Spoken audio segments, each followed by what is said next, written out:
ended up, oops, I was watching The Crown and I And just to welcome everyone, Boker Tov, we will start with the bracha and then plunge right into our Toldot text. Baruch atah Adonai Eloheinu melech haolam asher kitshanu b'mitzvotav v'tzivanu la'asok b'divrei Torah. Amen. And Amen. so I was thinking as I was, getting ready this morning, just when you get this, when you kind of start to appreciate how stimulating Torah is and how it just so deepens your life and stuff. I mean, you realize that all these songs and these statements about how great Torah is aren't just it isn't just saying it for the sake of saying it. It really truly is. When it says Kihem Chayinu v'Orech Yameinu, for they are the life and length of our days, the words of Torah. You realize how they are. By the way, I noticed St. Louis has a uniform this morning, apparently, or at least you send out the memo. So A uniform? notice your tops. Aren't you both wearing Oh. red? Look to me like you're wearing red. Yeah. Oh. Red, Which one's yours? Mine's Umzel, so anyway, Oh, red. okay. It's one of Nick's blood shirts. Oh, okay. Oh, that. Oh, well, let's go give blood today. That's a good idea. Okay. There you go. Lauren, do we need to keep Nick? Is it Nick's sister or aunt on the list, on the Misha Berach list? Oh, that's his sister-in-law, Yes. Kathleen Riggio. Yes. Do we need to keep? Yeah, I would. She's in hospice, and Oh, wow. she's had medical problems for a long time, mental/physical, and Okay, let's get on to. but it's been getting worse. Oh dear. Well, all right. I'm sorry we're not helping her. All right. Vayim la'u yameha laledet. Well, that's not a good attitude. I'm sorry, but a lot of people who are in the Misha Berach list aren't really going to get better. But I didn't think the point was just to have them get better, but there were. It's not. Well, I think perfect healing. A perfect healing could be whatever.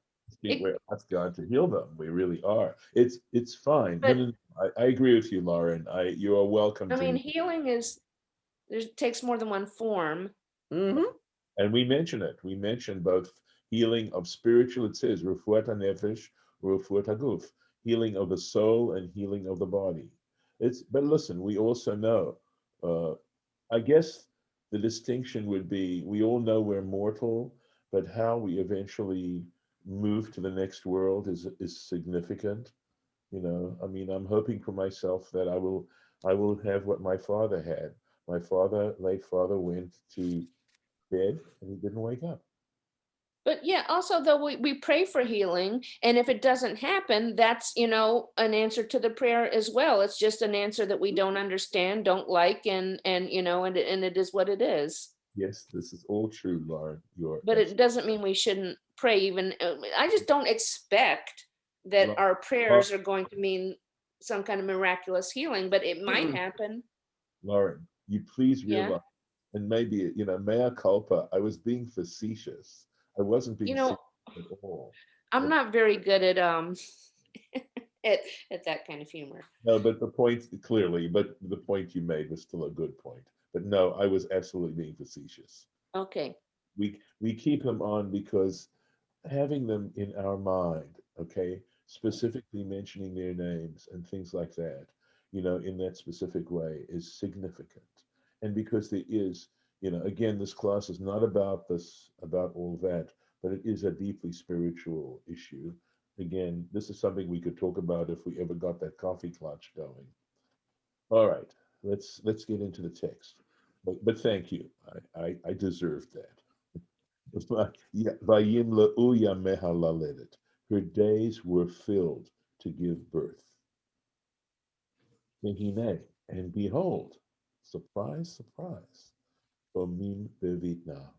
They were twins in her womb. Watch what you pray for. You pray for twins? Yeah, I think, okay. to the Rashi. Vayimla'u yameha, her days were filled. Aval b'tamar, meaning that she went to term. Aval b'tamar, but with regard, he compares it to Tamar. I mean, again, look at the literary approach here, right? That looking at the Torah text using literary lens is I think the key, right? Regard to Tamar, Ketiv, it says Vayahi be'et lidata, and it's so it was at the time of her birth, of her birthing, right, her delivery. So Rashi's picking up, and again, when I say Rashi, we have to understand it is the rabbis, the earlier rabbis, the Tanaim and the Amoraim, who are discovering these things, right? The different turn of phrase. So if the Yimalum Yameha clearly indicates that she came to full term, then the Eit Lidata, the fact that the Torah doesn't use the same expression, is significant. And you yourselves, I'm sure, have figured out what is it. So if it doesn't say Yimla'u Yameha, we can assume that she didn't Yimla'u Yameha. Mm-hmm.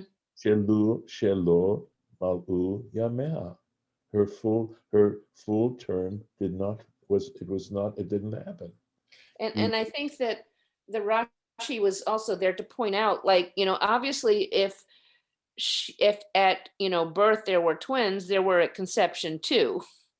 So why does it need to tell you that they were there at full term? Well, the answer is that they're stressing that it was full term as opposed to like with Tamar. So I didn't catch the very last part So I of think the reason Rashi needed to comment at all on here is because it would be pretty obvious that if she had twins at full term when she was giving birth, that she had had them at conception as well. yes. So why the need to mention that at full term she had, so it's the emphasis isn't on the fact that she's having twins, it's on the full term as opposed to Tamar. So I think that's why he feels the need to comment. Well, you're going to see. Right. But the point about Tamar is, Ki lesheva chodashim yiladatam, because she gave birth to them at 7 months. Mm-hmm. That's what I said, yeah, that it's, They were they're premature. So, stressing the difference is the full term, not that all of a sudden there were twins when there weren't. right. But there is Which, going to be, yeah, but there's going to be a comment on the twins too. In other words, Rashi is doing the favorite English teacher technique of homework, which is compare and contrast. And that's Right. what he's doing. He's comparing, mhm, contrasting. with the, Vehine tomim, right? The language here. Hey, tomim, right up here, right? Mhm. Twins. yeah, also, she's gonna be way more, that's 2 extra months of having these boys in her system, Yes, fighting kicking it around, out, by the way. They're huh? struggling within her womb. Right. But let's There's space issues even, there's only so much space that you can get. And if she's going full term, 7 months actually makes more sense, or 8 months for twins than full term. right. I want Because that's crazy. No wonder she was complaining.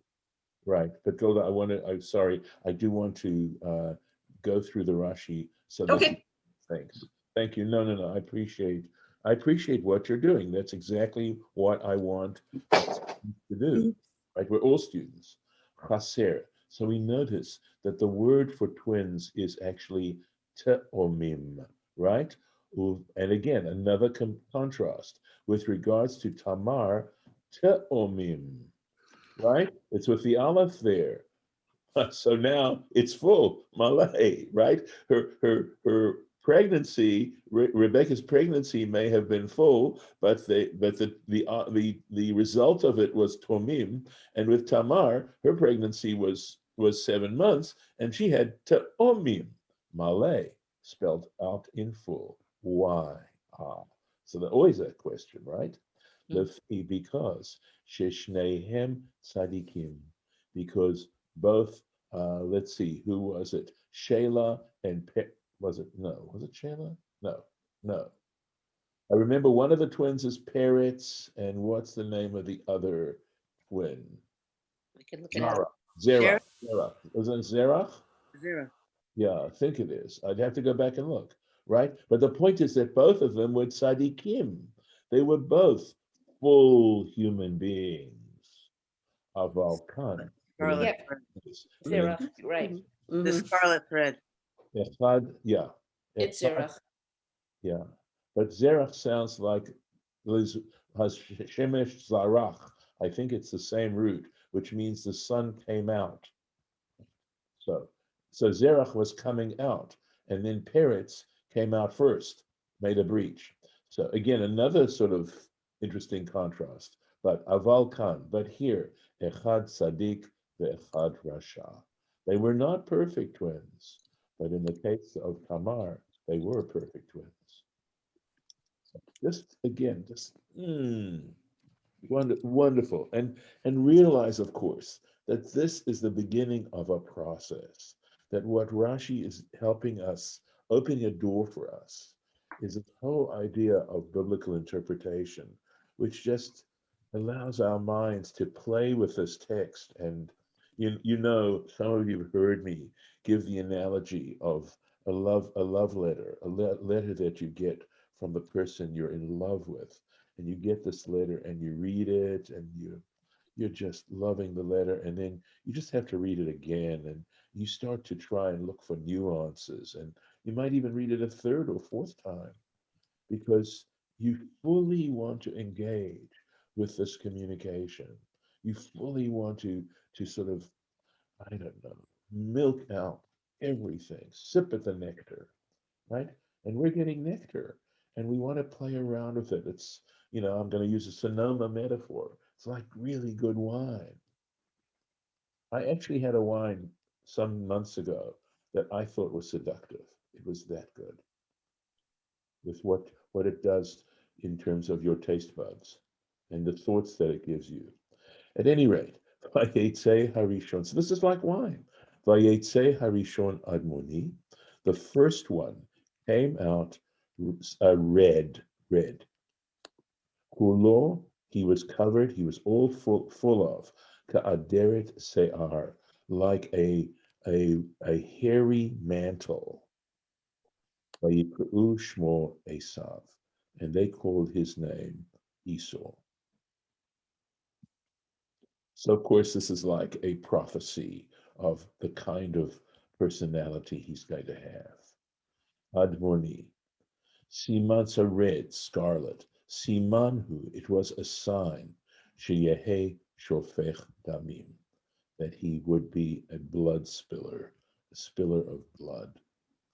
And I think, again, if you want to just meditate a little bit about the significance of that, isn't so much, I think, as we're sort of doing this together, because I want you to know, studying it, us being students of this together forces me to think more deeply about what we're saying and the meanings of what we're saying.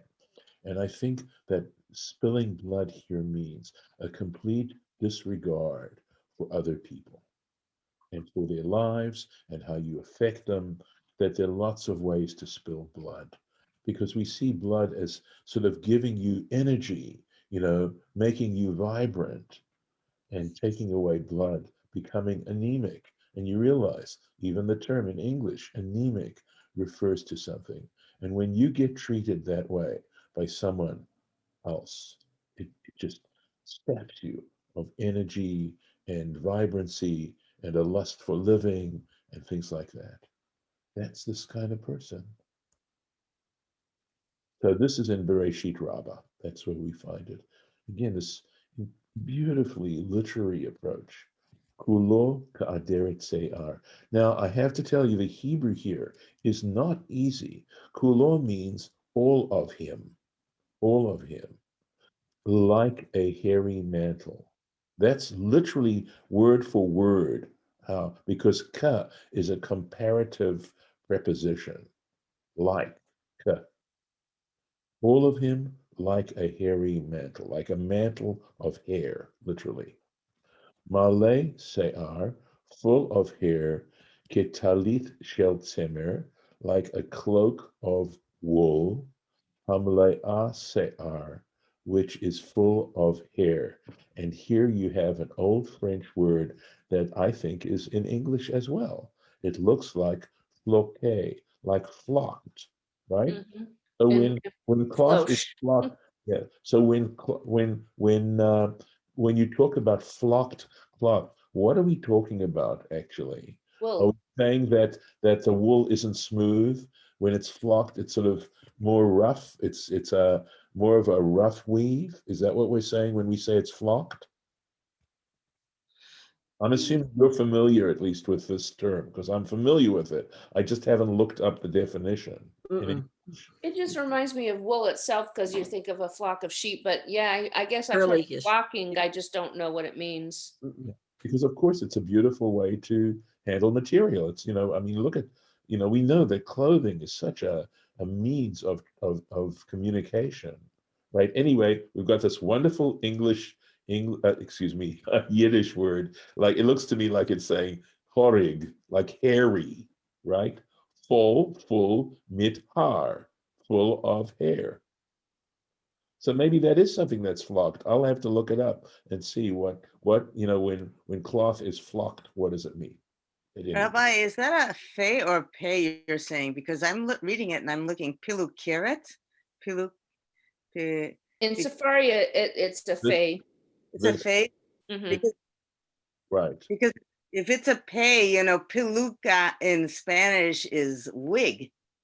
Oh, that's right. By the way, it's so interesting how letters, because of where they come in your mouth, can switch around. Like an old word for wig in English is a peruke.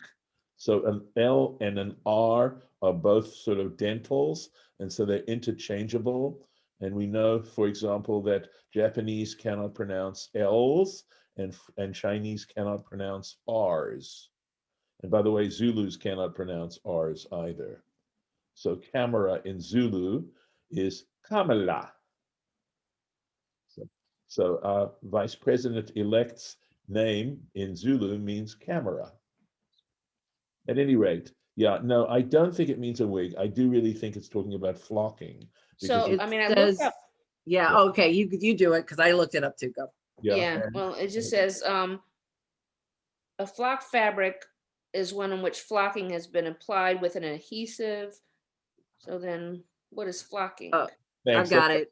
Refers to the deposition or the depositing of many small fiber particles onto a surface. There we go. There we go. So like Perfect. sprinkling, like Yeah. a flocked Christmas tree has all that white Got stuff it. Right. all over It's it. like, Yeah. no, thank you. Yeah. Okay. Nice. Nice. All right. Let's go back. So it's like what women and men do with their hair is getting thin. They add those fibery Oh, things I in was there. thinking it was almost like adding sparkles. Sometimes a person So like yeah, sparkles to their hair or something like that. nah. Values. No. Okay. Go ahead, Tilda. Finish your thought. Go on. I got it. No, Oh, no, I'm done. cool. Okay. Okay, so now that we know what flocking is, Yeah, okay.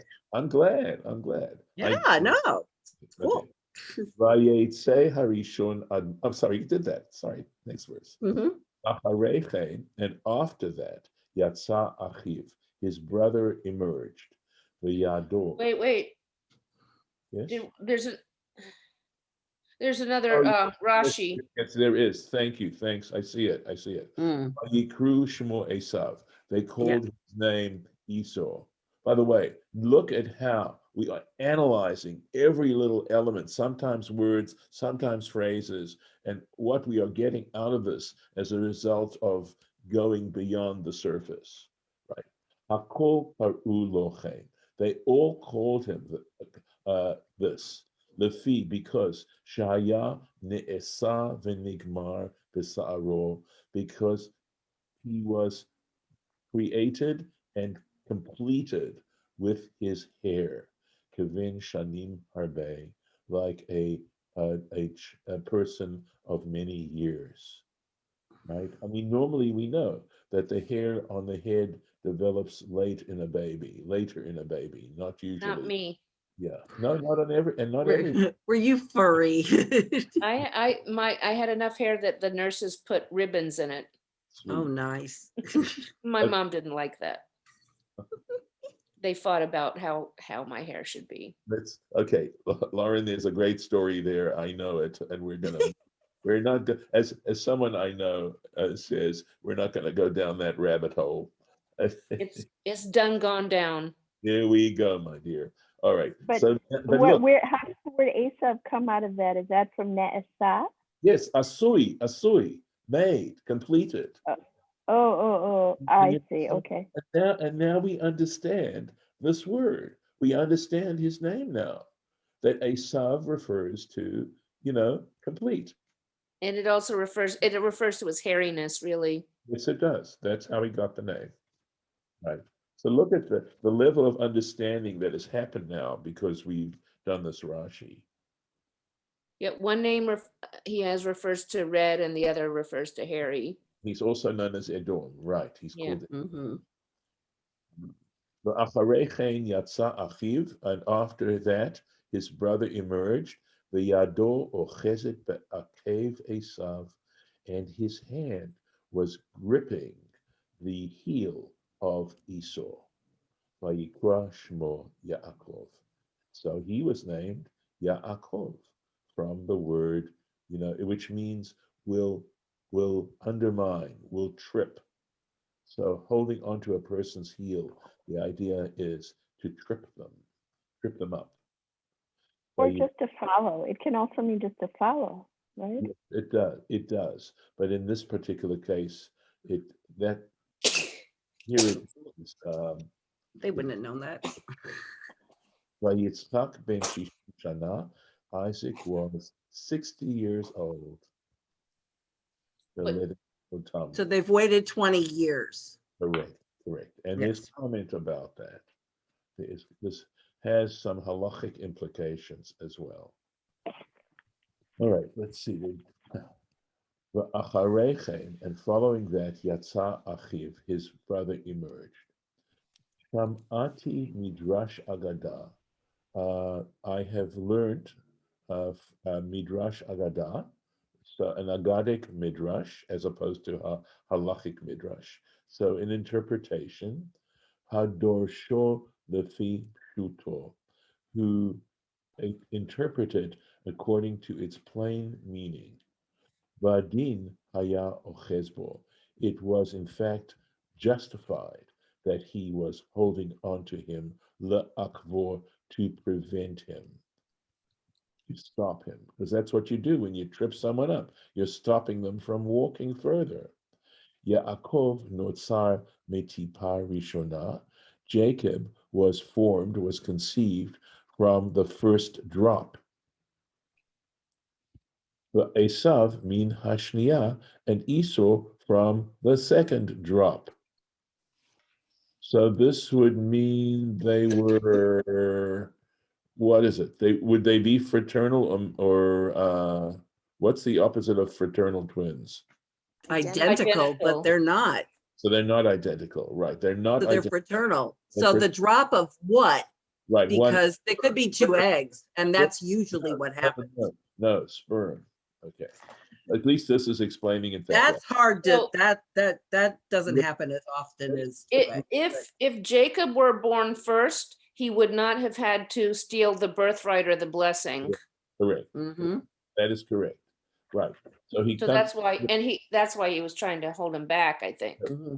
Well, here it's simply okay, but the point being made here is that he was in fact, quote, firstborn, because he was first conceived in the process of conception. But if he didn't come out first, nobody else would know that. So he was trying to hold him back. Correct. Let's just finish this, okay? Say, Velamed Mishfoferet, go and learn, come and learn this from a tube, Shepihak Tzara, whose opening is narrow. So we're looking at sort of a triangular shaped tube, right? 10 ba shte avanim, put 2 stones into this tube, Zo tachat zo, one underneath the other. Hanichneset rishona, the first stone you put in, teitzei acharona, will come out, will emerge off the last. V'hanichneset acharona, and the one that went in last, teitzei rishona, will come out first. Nimtza Esav hanotzar ba'acharona, and similarly, right? Esau, who was created, who was formed second, the last, Yetze Rishon or Yatsa Rishon came out first. Yaakov Shenotza Rishona Yatsa Acharon, and Jacob, who was created first, came out last.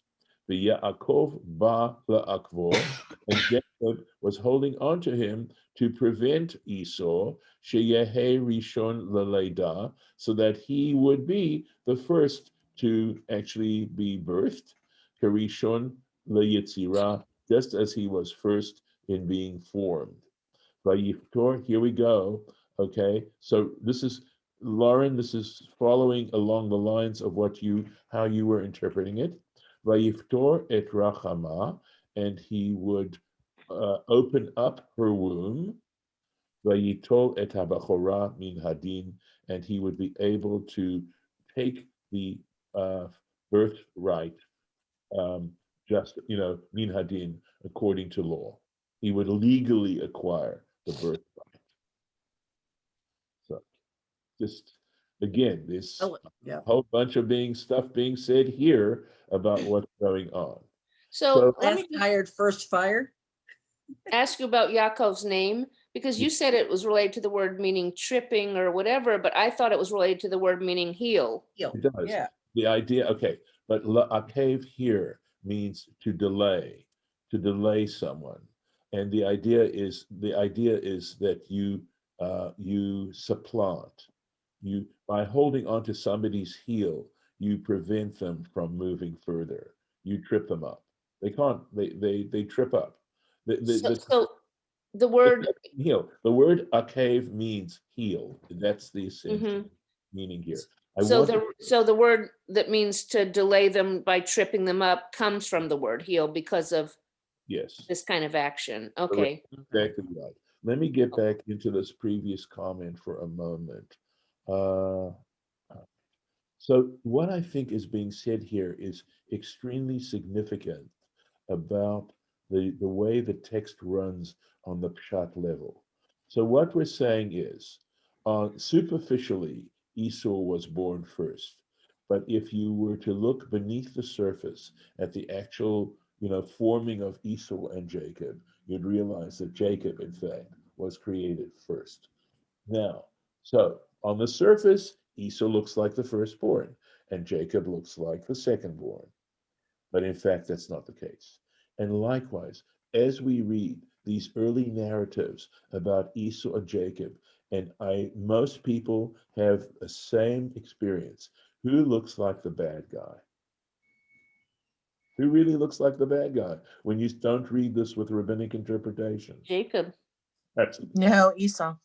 No, I think Jacob, because he's trying to not let his brother get out of the womb, because he tricks him to steal his birthright. He tricks him to steal his blessing. To me, Jacob is the one that seems like the bad guy. Exactly. And so this interpretation, in a way, foreshadows the whole narrative. And that makes total sense because, of course, we're talking about the conception of this story. So no pun intended. None at all. I missed struggling when you did that yesterday. Yes. I assume. Okay. So were they past? I don't know what it said. I don't know what Rashi said, but were they struggling for position? No, that's not in the sense that you mean it here. They explained that some rabbis take it from the word larutz, to run. That when Rebecca passed a yeshiva, Jacob would try and run and emerge. And when he went past a house of ill repute, Esau would try to emerge. Stay home. Just stay home. So it's 10 o'clock. I know. I will have to make the mark here. So we have one more day of this. And okay, let me see what I can do here.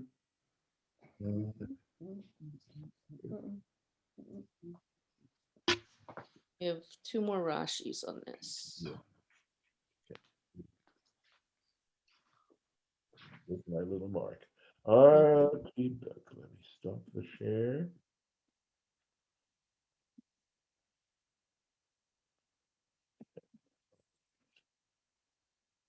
Thank you, everyone. Thank you. Thank you. Have a wonderful Shabbat day. shalom.